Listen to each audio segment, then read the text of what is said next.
ओम सर्वमंगलमांगल्ये शिवे सर्वार्थ शरण्ये त्र्यंबके गौरी नारायणी नमस्तुते हर हर महादेव।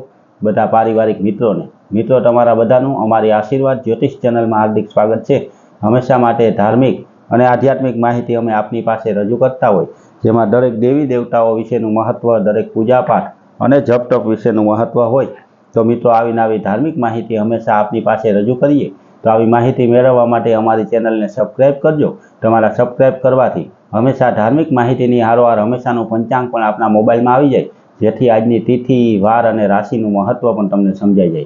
मित्रों आजे आपणे वात करवी छे हवे आवी रहेला माताजीना नवला नोरता मां जेनी पूजा थाय एवा मां नवदुर्गा माताजी सहित आपणा कुलदेवी माताजीने। मित्रों नवरात्रि एटले माताजीना आशीर्वाद मेळववानो एक पावन अवसर अने एक आनंद अने उल्लासथी उजववानो उत्सव एटले नवरात्रि कहेवामां आवे।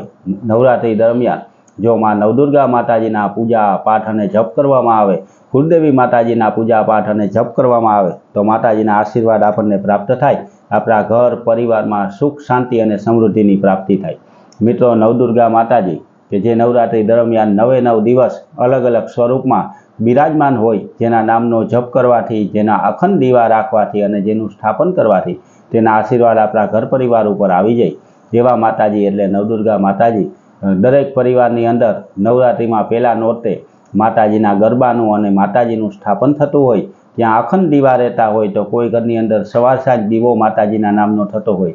दरेक मठनी अंदर, दरेक कुटुंबना मठनी अंदर माताजीना नामनो अखंड दीवो थतो होय अने 9 दिवस सुधी माताजीना आराधन एटले के पूजा पाठ अर्चन जप तप सहित निवेद थता होय।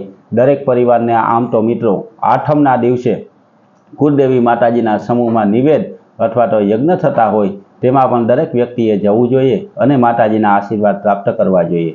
मित्रों आज आपणे वात करीए नवरात्रिमां माताजी आपणा कुलदेवी माताजी अने मां नवदुर्गा माताजीना शुं शुं पूजा पाठ करवा। तो मित्रों जो आवडता होय तो माताजीना स्तुति पाठ अने श्लोक बोलवा जोईए। जो मित्रों ना आवडे तो सौथी उत्तम मंत्र एवो एम ओम एम ह्रीम क्लीम चामुंडाय विच्चे नमः ए मंत्रनो जाप करवो तेने पण बहु उत्तम बताववामां आव्यो। ए मंत्र कदाच मित्रों ना आवडे तो ओम कुलदेवीये नमः, ओम नवदुर्गा देवीये नमः आ मंत्रनी पण माळा करी शकाय। परंतु जे पेला नोरते मित्रों आपणे नियम लईए ते नियम 9 दिवस सुधी आपणे परिपूर्ण करी शकीए तेवो नियम लेवो जोईए। हमेशा माटे एक माळा करवी, 11 मंत्र बोलवा, 21 मंत्र बोलवा, 51 मंत्र बोलवा ते आपणी समयनी अनुकूलता प्रमाणे नक्की कराय अने जे कंई नक्की करीए तेटला मंत्रोनो कायम जाप करवाथी ते 9 दिवसना अनुष्ठान समान आपणने पुण्य आपवावाळुं बनी जाय छे। मित्रों आपणे नवरात्रि रहेता होय तो पण एक टाणुं आपणे जमवुं जोईए अथवा तो एक उपवास करता होय तो माताजीना पूजा पाठ अने धूप दीवा करवाथी आपणे आवा पवित्र शरीरमां उपवास अने एकटाणा करवाथी वधु पवित्र बनी अने आपणे एना धूप दीवा करता होय। मित्रों हवे आपणे वात करीए कुलदेवी माताजीनी तो दरेक परिवारनी अंदर पूजाता पोतपोताना कुलदेवी माताजी होय के जे हमेशा माटे पोताना कुलनुं रक्षण करता होय। ए कुलदेवी पछी मां चामुंडा माताजी होय, भवानी माताजी होय, खोडियार मां होय, आवळ मां होय, मोगल मां होय, जे माताजी होय भले नाम अलग अलग परंतु मेन तो एक ज स्वरूप एटले के मां शक्ति स्वरूप एने आराधन करवानुं अवसर एटले के आ नवरात्रिनो अवसर कहेवामां आव्यो। मित्रों आ अवसरे माताजीना आशीर्वाद मेळववा ए दरेक परिवार माटे जरूरी होय, कारण के नवरात्रि में माताजीना धूप दीवा अने नैवेद्य करवाथी तेना आशीर्वाद मळे तो आखा वर्ष दरमियान आपणा घर परिवार उपर सुख शांतिना आशीर्वाद रहे। हमेशा बधाना घरमां सुख शांति आवे, सारा लक्ष्मी आवे अने मांगलिक कार्य हमेशा बधाना घरमां बन्या रहे। मित्रों माताजीनी एक मीठी नजर जो आपणा घर परिवार उपर रहे तो हमेशा माटे सुख शांति रहे छे। एटले माताजीने प्रसन्न करवानो अवसर एवुं कहेवामां आवे के नवरात्रि छे। अने मित्रों शक्य होय तो आपणा मठे पण जवुं जोईए, ज्यां माताजीना आपणे नैवेद्य थता होय त्यां पण जवुं जोईए। हृदयना भावथी माताजीने प्रार्थना करवी जोईए अने ते प्रार्थना करवाथी माताजी जो हृदयना भावथी श्रद्धा भक्ति अने भावथी अने विश्वासथी जो पूजा पाठ करवामां आवे तो माताजी पण आपणी उपर प्रसन्न थई जाय अने आपणने आशीर्वाद आपे। मित्रों रोज सांजे दरेक घरनी अंदर, दरेक परिवारनी अंदर आपणे आरती सांभळता होय के जय आद्या शक्ति मां, जय आद्या शक्ति, अखंड ब्रह्मांडनी पाव्या परवे प्रगट्या मां एवी आरती दरेक घरनी अंदर गवाती होय एवा आद्य शक्ति स्वरूप માં નવદુર્ગા માતાજીનો ઉત્સવ એટલે નવરાત્રિ ઉત્સવ કહેવામાં આવે। મિત્રો 9 દિવસ સુધી દરેક ગરબીમાં બાળાઓ રાસ ગરબા રમે, માતાજીનું આરાધન કરે, દરેક ઘરની અંદર દીવા ધૂપ અને નૈવેદ્ય થતા હોય, માતાજીના નામના જપ થતા હોય, માતાજીના ગરબા ગવાતા હોય અને માતાજીના આરતી ગવાતી હોય।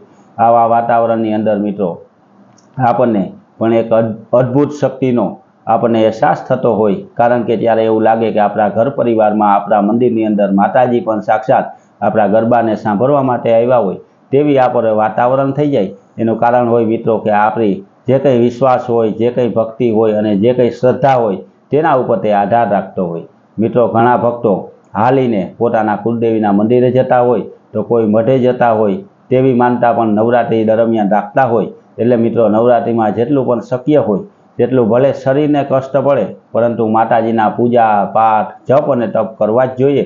એની હારોહાર મિત્રો 9 દિવસ સુધી જે બાળાઓ ગરબા ગાવા આવતી હોય તેને પણ ભાગ આપી અને તેને રાજી કરવાથી તેમના પણ આશીર્વાદ આપણને પ્રાપ્ત થાય। તો આ નવરાત્રિનો ઉત્સવ વર્ષની અંદર આ એક જ વાર એવો ઉત્સવ આવે કે જ્યારે દાન ધર્મ જપ અને તપ બધું એકારે કરવાનું હોય, એની આરે પણ આનંદ પણ કરવાનો હોય। મિત્રો આપણે ગરબીમાં જવાથી આપણે પણ આનંદ મળે, ત્યાં માતાજીના ગરબા સાંભળી ગરબે રમતા નાની બાળાઓને જોઈ અને માતાજીના સ્વરૂપના દર્શન થતા હોય એવા આનંદનો પણ ઉત્સવ છે, ધર્માદાનો પણ ઉત્સવ છે એવો આ નવરાત્રિનો ઉત્સવ। આસો મહિનાની નવરાત્રિ એટલે દરેક પરિવાર જેની વાત જોઈને બેઠો હોય કે જે હમણાં નવરાત્રિ આવશે એવો ઉત્સવ એટલે નવરાત્રિ કહેવામાં આવે। અને મિત્રો આ હિન્દુ સનાતન ધર્મની અંદર આ એક જ એવો ઉત્સવ એવો તહેવાર છે કે જે 10 દિવસ સુધી એક ધારો ચાલતો હોય કે જે પહેલા નોરતે શરૂ થઈ અને દશેરાના દિવસે પૂરો થઈ। દરેક ગરબીની અંદર આઠમ અને દશેરાના દિવસે ત્યાં જે પરંપરા હોય તે પ્રમાણે ત્યાં યજ્ઞ થતો હોય। આ 10 દિવસનો ઉત્સવમાં દરેક હિન્દુ સનાતન ધર્મના ભાઈઓ બહેનોએ ભાગ લેવો જોઈએ અને માતાજીનું આરાધન કરવું જોઈએ। એટલે મિત્રો હંમેશા માટે માતાજીના આશીર્વાદ આપણા ઘર પરિવાર ઉપર રહે। ખાસ કરી અને માં નવદુર્ગા માતાજીનું આરાધન કરવાનો આ અવસર હોય તો 9 દુર્ગા માતાજીને પ્રાર્થના હૃદયના ભાવથી કરવી જોઈએ। નવદુર્ગા માતાજીના 9 સ્વરૂપના જો નામનો જપ કરવામાં આવે તો તેનું પણ બહુ પુણ્ય બતાવવામાં આવ્યું। કદાચ 9 નામ આપણને ના આવડતા હોય તો ફક્ત નવદુર્ગા દેવીએ નમઃ, ઓમ નવદુર્ગા દેવીએ નમઃ તે બોલવાથી પણ ઉત્તમ ફળ મળે। ઓમ સર્વ મંગલ માંગલ્યે શિવે સર્વાર્થ સાધિકે શરણ્યે ત્ર્યંબકે ગૌરી નારાયણી નમસ્તુતે આ મંત્ર બોલવો તેને પણ બહુ ઉત્તમ બતાવવામાં આવ્યો।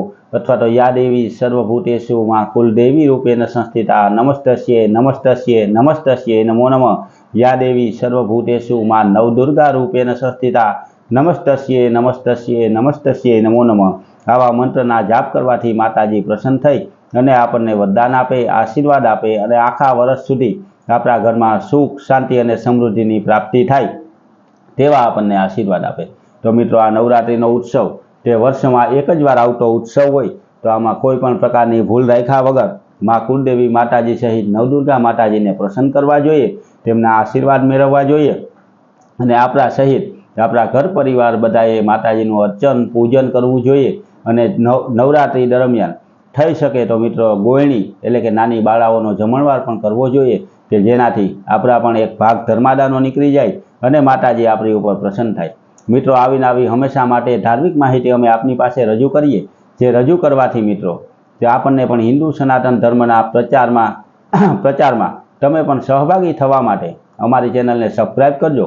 તમારા સબસ્ક્રાઈબ કરવાથી અમારા પણ આનંદમાં વધારો થાય અને હંમેશા માટે આવી ધાર્મિક માહિતીની હારોહાર હંમેશાનું પંચાંગ પણ આપના સુધી પહોંચતું રહે। હંમેશાના પંચાંગમાં આજની તિથિ, વાર, રાશિ સહિત આજનું ચોઘડિયું અને આજની તિથિનું મહત્ત્વ અમે આપની પાસે રજૂ કરીએ। જે કંઈ માહિતી આપને આપીએ તે સારી, સાચી અને સચોટ રીતે આપવી તેવી જ અમારી મહેનત હોય છે। તો મિત્રો આ ધર્મના પ્રચારના કાર્યમાં તમે પણ સહભાગી બનજો અને અમારી ચેનલને સબસ્ક્રાઈબ કરજો। સબસ્ક્રાઈબ કરવાથી અમારા પણ આનંદમાં વધારો થશે અને અમે હંમેશા માટે આવીને આવી ધાર્મિક અને આધ્યાત્મિક માહિતી આપની પાસે રજૂ કરતા રહીશું। તો મિત્રો અમારી યારે જોડાવા માટે અમારી ચેનલને લાઇક કરી, સબસ્ક્રાઈબ કરી અને શેર કરજો। બધા પારિવારિક મિત્રોને હર હર મહાદેવ।